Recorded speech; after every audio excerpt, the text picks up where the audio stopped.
안녕하세요. 피탐성 피체교회와 함께하는 성경 공부에 오신 피체 성도님들, 부활절 이후에 처음 맞이하는 한 주의 시작, 오늘도 말씀과 함께 시작할 수 있어서 참 감사하고요. 오늘 말씀 가운데서 우리 각자에게 말씀하시는 하나님의 음성을 들을 수 있게 되기를 바랍니다. 우리 같이 기도하고 말씀 공부 시작하겠습니다.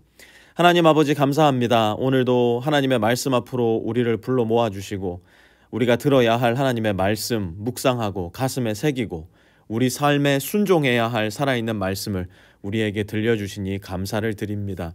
이 말씀이 오늘을 살아가는 우리에게 생명의 양식이 되게 하여 주시고 이 말씀 힘입어 오늘도 살아계신 주님과 동행할 수 있는 우리 모든 빛의 성도들 다 되게 도와주십시오. 예수님의 이름으로 기도합니다. 아멘.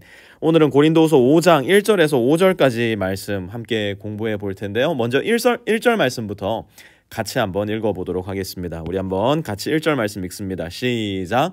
땅에 있는 우리의 장막집이 무너지면 하나님께서 지으신 집, 곧 사람의 손으로 지은 것이 아니라 하늘에 있는 영원한 집이 우리에게 있는 줄 압니다. 아멘. 바울은 오늘 본문에서 땅에 있는 우리의 장막집과 하늘에 있는 영원한 집을 비교해서 말하고 있습니다. 이것은 무엇을 비유하는 것일까? 이것은 다름 아닌 우리의 몸, 곧 유한한 생명과 예수님의 부활을 통해 우리에게 분명히 보여지고 알려진 영광의 몸, 곧 영원한 생명을 비유하는 것입니다. 바울은 지금 말하는 거예요. 지금 땅에 있는 우리의 몸과 생명은 뭐라고요? 장막집과도 같다는 겁니다. 쉽게 말하면 지금 이 땅에서 우리가 가지고 있는 우리의 몸과 생명은 마치 텐트와도 같다는 거예요. 요즘 캠핑 하시는 분들 많잖아요. 요즘에는 캠핑이 하도 고급스러워져가지고 텐트들도 보면 거의 1년 렌트비 맘먹는 그런 비싼 것들도 있습니다만은, 바울이 지금 5장에서 이야기하고 있는 장막집, 이 텐트는 그 당시 로마 군인들이 사용하던 임시 천막과 같은 것이었어요. 여러분, 바울에게 세컨 잡이 있었다는 거 아시죠? 그게 뭐였습니까? 텐트 메이커. 바울은 그 누구보다 이 텐트의 재질, 텐트를 치는 방법, 또 텐트 안에서 머무는 생활, 이런 것들에 대단히 박학다식한 사람이었는데요. 여러분, 예전에 한국에서 군 생활 하셨던 분들 이 A자형 텐트 다 아시리라 생각을 합니다.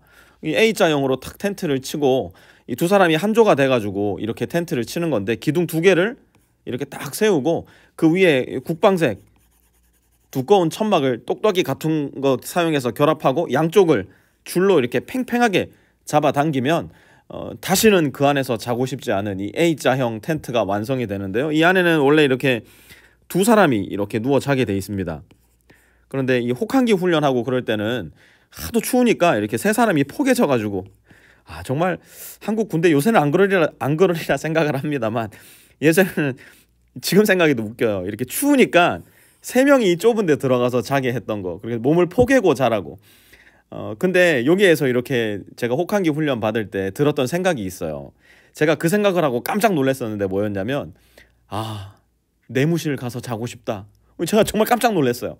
그렇게 지긋지긋한 내무 생활이었는데, 그렇게 벗어나고픈 군 생활이었는데도 이 밖에 나와서 텐트 치고 샤워도 못하고 밥도 먼지바람 먹으면서 먹죠. 이러니까 내무실마저도 그리워지더라고요. 바울이 지금 여기에서 말하는 요지가 뭐예요? 지금 이 땅에서의 장막집과도 같은 우리의 인생, 지금 나의 몸은, 지금 나의 인생은 텐트와도 같다는 거예요. 아무리 좋아봤자, 아무리 고급진 텐트여봤자 바람 불면 다 쓰러지는 거, 추우면은 온 추위를 몸으로 견뎌야 하는 거, 아무리 아끼고 기름칠해봐야 언젠가는 무너지고 쓰러질 장막집에 불과하다는 겁니다. 그래서 중요한 게 뭐예요? 1절 후반절 다시 한번 보세요. 우리에게는 하늘에 있는 영원한 집이 우리에게 있는 줄 압니다. 그것이 너무 중요하다는 거예요. 무엇을 아는 거예요?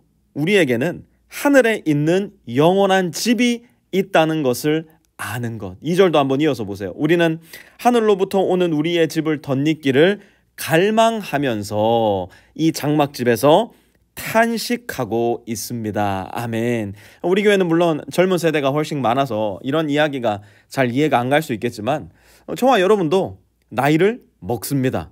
다른 말로 하면 늙어요. 뭐 지금 아무리 뭐 팽팽하고 멋지고 예쁘고 몸매 관리하니 피부 관리를 하니 뭐 열심히들 하지만 그 모든 것들이 아무 의미 없어지는 때가 온다 안 온다? 온다는 거예요. 아침에 일어나자마자 아이고 탄식하는 때가 온다는 겁니다. 눈이 자꾸 침침해지고 허리가 자꾸 굽어가고 무릎이 아프고 밥 한 끼 먹고 나면 소화가 안 돼서 꾸룩꾸룩거리고. 여러분 저도요. 옛날에는요.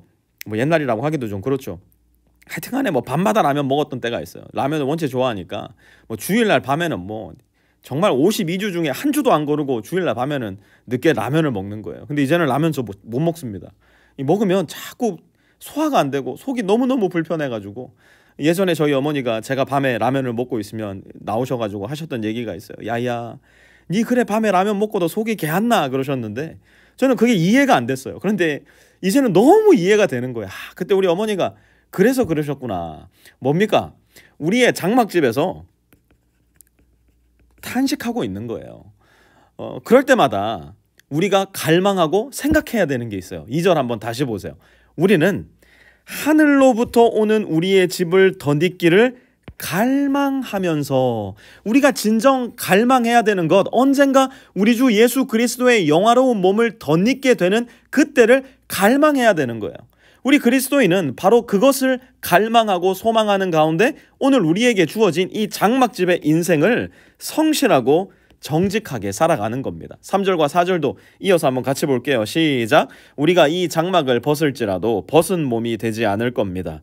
우리는 이 장막에서 살면서 무거운 짐에 눌려서 탄식하고 있습니다. 우리는 이 장막을 벗어버리기를 바라는 것이 아니라 그 위에 덧입기를 바랍니다. 그리하여 죽을 것이 생명에게 삼켜지게 하려는 것입니다. 아멘.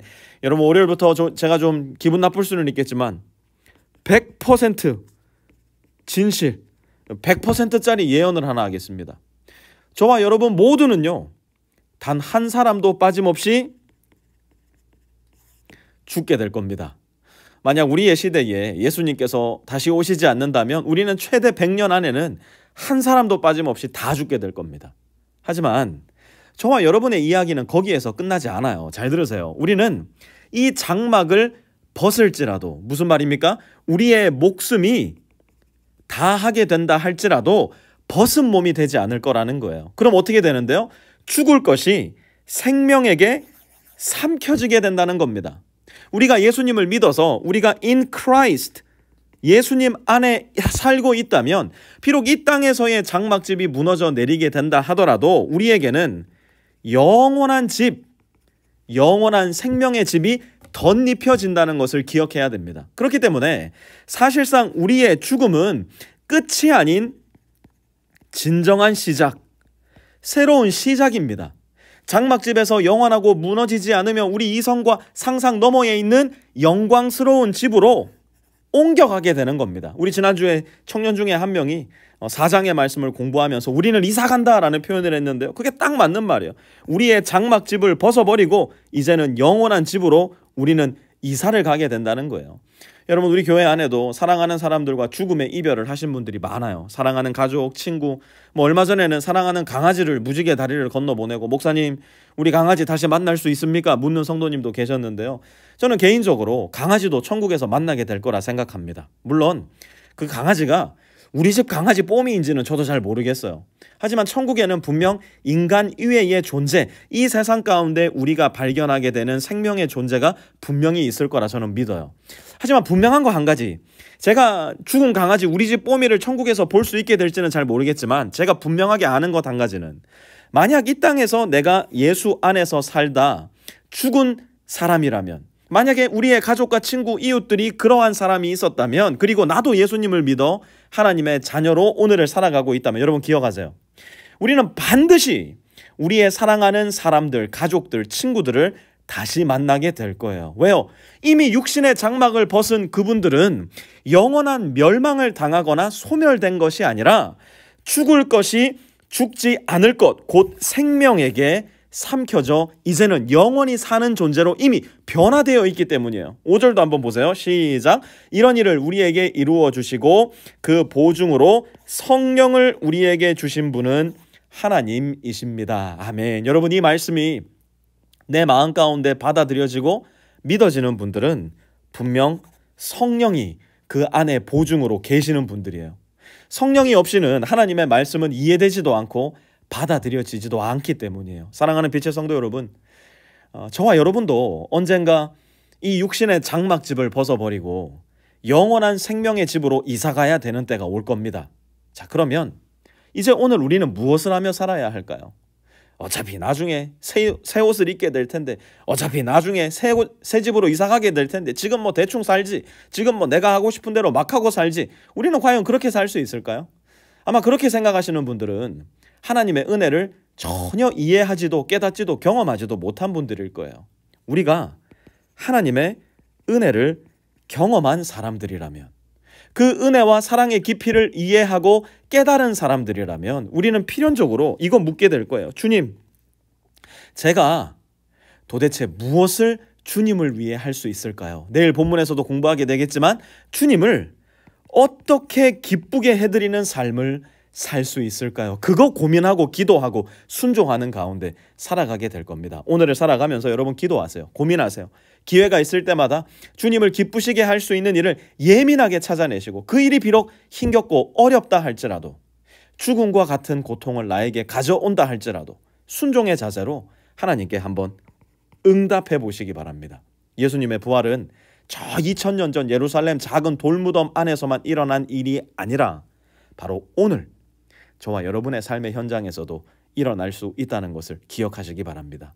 하나님 아버지, 우리에게 성령을 보내주셔서 이 말씀을 이해하고 깨닫게 해주셔서 감사합니다. 이 말씀 우리 마음과 삶에 새겨주셔서 이 말씀 붙잡고 하나님께 순종하면서 하나님을 기쁘시게 하는 오늘의 삶을 살아가는 우리 모든 빛의 성도들 다 되게 하여 주십시오. 예수님의 이름으로 기도합니다. 아멘.